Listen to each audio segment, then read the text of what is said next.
Esto no es un simple guión, es un descenso a los infiernos de tu propia mente, guiados por el hombre que creía que los monstruos que ves en tus pesadillas son, en realidad, los porteros de tu tesoro más valioso. Prepárate, porque aquí en Frecuencia de Signos vamos a expandir esta arquitectura mental. Vamos a entrar en el laboratorio de Carl Jung para entender por qué tu deseo es la fuerza más peligrosa y a la vez la más sagrada que posees. El pasajero oscuro. ¿Alguna vez has hecho algo que no eras tú? Esa frase es fascinante. No era yo. Entonces, ¿quién era? Si tú no estabas al volante cuando gritaste, cuando compraste compulsivamente ese objeto que no necesitabas, o cuando saboteaste esa relación que iba de maravilla, ¿quién pisó el acelerador? Carl Jung, el psiquiatra suizo que rompió con Freud porque el viejo Sigmund estaba demasiado obsesionado con el sexo y no lo suficiente con el alma, tenía una respuesta que te va a revolver el estómago. Tú no eres el dueño de tu propia casa. Vives en una mansión de 1000 habitaciones, pero te has encerrado en el armario de la limpieza y pretendes que el resto de la casa no existe. Pero en esas habitaciones a oscuras, algo se mueve, algo desea, y esos deseos, si no los invitas a cenar, acabarán tirando la puerta abajo.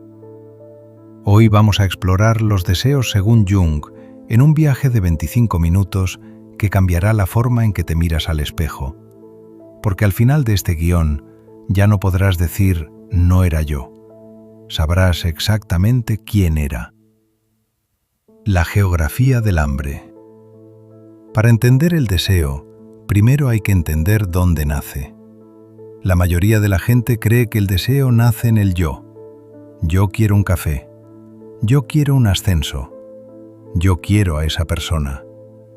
Jung dice, error. El yo, el ego, es solo una pequeña isla en un océano infinito. Debajo de esa isla está el inconsciente personal, tus traumas, tus recuerdos olvidados, tus complejos. Pero más abajo, en las profundidades abisales, está el inconsciente colectivo. Imagina que el inconsciente colectivo es el sistema operativo de la humanidad. Todos venimos de fábrica con el mismo software, y en ese software hay carpetas llamadas arquetipos. El héroe, la madre, el viejo sabio, el niño eterno. Cuando sientes un deseo irrefrenable, a menudo no es un deseo tuyo, es un arquetipo que se ha activado. ¿Por qué ese deseo repentino de dejarlo todo y mudarte al bosque?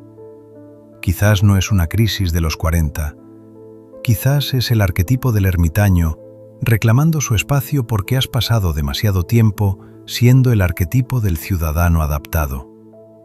El deseo es el lenguaje que usa el inconsciente para decirte que tu vida está desequilibrada.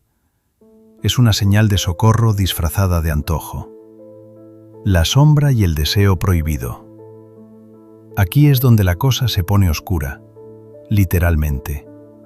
Jung introdujo el concepto de la sombra. La sombra es el vertedero de tu personalidad. Todo lo que tus padres te dijeron que era malo, todo lo que la sociedad te dijo que era inaceptable, todo lo que te da vergüenza, lo tiraste ahí. Pero aquí está el giro de guión. La sombra está llena de energía. Cuando reprimes un deseo porque es malo o egoísta, no lo matas. Lo encierras en el sótano y lo alimentas con resentimiento. Y un deseo con hambre es un deseo peligroso. ¿Alguna vez has sentido una envidia tóxica por el éxito de alguien? Ese deseo de que fracasen no es maldad pura. Es tu sombra gritando porque tú no te permites desear el éxito con la misma intensidad.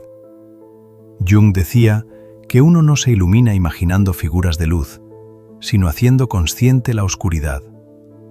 Si no te sientas a negociar con tus deseos más oscuros, tu deseo de poder, tu deseo de rebelión, tu deseo de placer sin límites, esos deseos se filtrarán en tu realidad de formas retorcidas. Se convertirán en síntomas físicos, en ansiedad, o en proyecciones. El espejo del deseo. Hablemos de por qué deseas a quien deseas. Jung tenía una teoría revolucionaria sobre el amor. Él decía que los hombres llevan una parte femenina inconsciente llamada ánima y las mujeres una parte masculina llamada animus. Cuando te enamoras locamente a primera vista, no te has enamorado de una persona, te has enamorado de tu propia proyección. Has visto a alguien y por un segundo su cara ha encajado perfectamente con el molde de tu ánima o animus. Por eso el deseo inicial es tan embriagador. Sientes que esa persona te completa, pero es una ilusión óptica mental. Estás deseando volver a unirte con una parte de ti mismo que tienes olvidada. ¿Qué pasa cuando la proyección se rompe? Cuando te das cuenta de que ella no es una diosa o él no es un salvador. El deseo se apaga y aparece el conflicto. Jung diría que este es el momento de la verdad. ¿Puedes amar a la persona real o solo deseabas el espejo? El deseo romántico es, en el fondo, un deseo de totalidad. Queremos ser seres completos y como no sabemos buscar dentro, buscamos desesperadamente en el cuerpo de otro. La trampa de la máscara. En YouTube, en Instagram, en tu trabajo, todos llevamos una persona. La palabra viene del latín y significa máscara. Es la cara que le mostramos al mundo para que no nos expulsen de la tribu. El problema moderno es que hemos empezado a desear lo que nuestra máscara debería desear, no lo que nosotros realmente necesitamos. Deseas el coche eléctrico, la rutina de mañana de 5 pasos, el cuerpo de gimnasio y el éxito profesional, porque eso es lo que se supone que una persona exitosa desea. Jung llamaba a esto la inflación del ego. Te identificas tanto con tu máscara que olvidas quién hay detrás. Y entonces aparece la crisis de sentido. Tienes todo lo que deseabas, pero te sientes vacío. ¿Por qué? Porque el deseo de la máscara es estéril, no nutre el alma. Es como comer comida de plástico. Se ve bien en la foto, pero te mueres de hambre por dentro. Jung nos invita a preguntarnos, si nadie te estuviera mirando, si no pudieras contárselo a nadie, si no hubiera likes de por medio, ¿qué desearías realmente? La respuesta a esa pregunta suele dar mucho miedo, porque suele implicar mandar a paseo a tu máscara. La alquimia del deseo. Jung estaba fascinado por la alquimia, no porque creyera que se podía convertir el metal en oro físico, sino porque veía en ello una metáfora de la psicología. El deseo es el mercurio de los alquimistas, volátil, inasible, capaz de transformarlo todo. La mayoría de nosotros cometemos uno de 2 errores con nuestros deseos. El primero es la identificación. Nos convertimos en el deseo. Si quiero sexo, soy solo sexo. Si quiero dinero, soy solo ambición. Esto nos convierte en animales. El segundo es la represión. Intentamos matar el deseo. Esto nos convierte en neuróticos amargados. Jung propone una tercera vía, la transmutación. Si sientes un deseo destructivo, no lo ignores. Pregúntate, ¿qué hay de oro en este plomo? Si deseas destruir tu vida actual, quizás lo que realmente deseas es libertad. Si deseas controlar a los demás, quizás lo que realmente deseas es seguridad porque te sientes frágil. El deseo es una energía bruta. Tu trabajo no es ser un esclavo ni un carcelero, sino un arquitecto. Tienes que canalizar esa energía hacia lo que Jung llamó la individuación. El proceso de individuación. Llegamos al núcleo del pensamiento junguiano, el deseo supremo.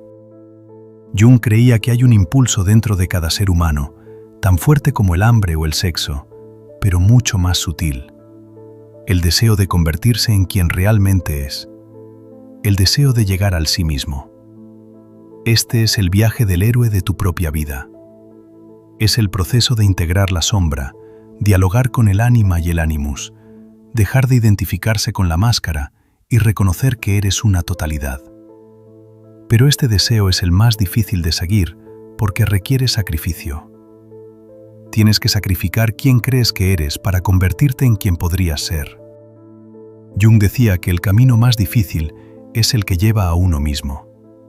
Por eso preferimos desear cosas externas. Es más fácil desear un teléfono nuevo que desear la responsabilidad de tu propia existencia. Es más fácil desear que tu pareja cambie que desear mirar tu propia oscuridad.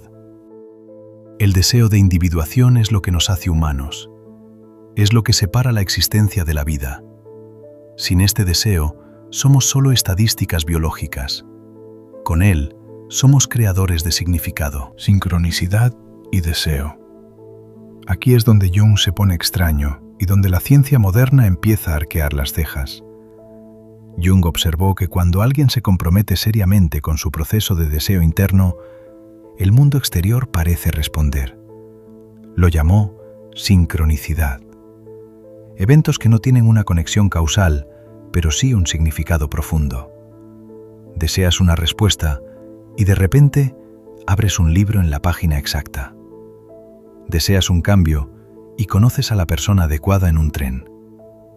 Para Jung, el deseo no es algo que ocurre solo dentro de tu cabeza. Hay un puente entre la mente y la materia, lo que él llamaba el mundo uno. Cuando tus deseos están alineados con tu camino de individuación, la realidad parece volverse maleable. No es magia. Es que cuando dejas de estar fragmentado por dentro, dejas de ver un mundo fragmentado por fuera. Empiezas a ver los patrones. Empiezas a ver las oportunidades que tu sombra antes te ocultaba. El deseo en la segunda mitad de la vida. Jung hacía una distinción crucial entre los deseos de la juventud y los de la madurez.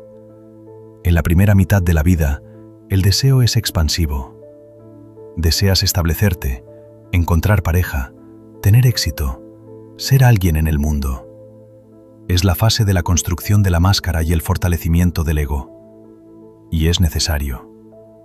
Pero Jung notó que hacia los 35 o 40 años, algo cambia. Los viejos deseos pierden su sabor.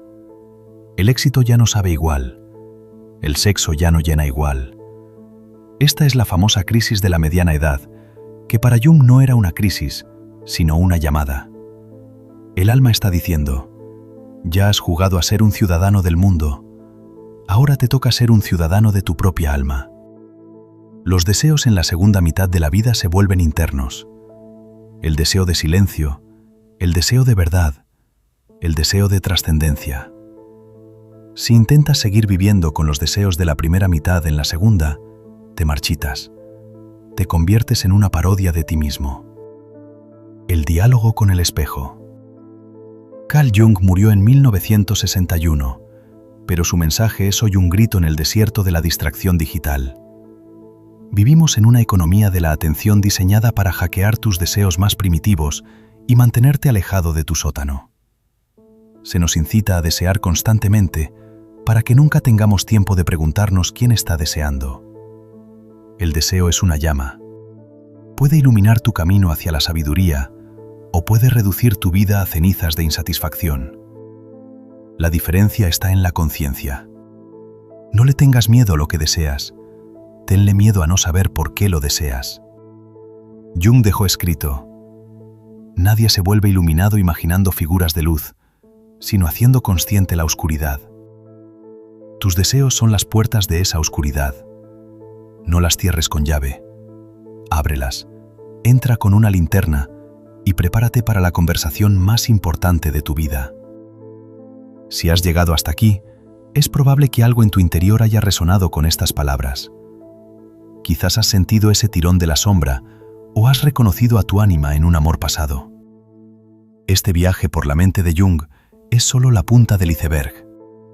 Si quieres que bajemos un nivel más, que hablemos de cómo analizar tus propios sueños para descubrir qué te está pidiendo tu inconsciente hoy mismo, házmelo saber. Tu proceso de individuación ha empezado en el momento en que te has atrevido a escuchar esto. La pregunta es: ¿vas a seguir al volante o vas a dejar que el destino siga eligiendo por ti? Dime en los comentarios, ¿Cuál es ese deseo que te da miedo admitir que tienes? Vamos a sacarlo a la luz.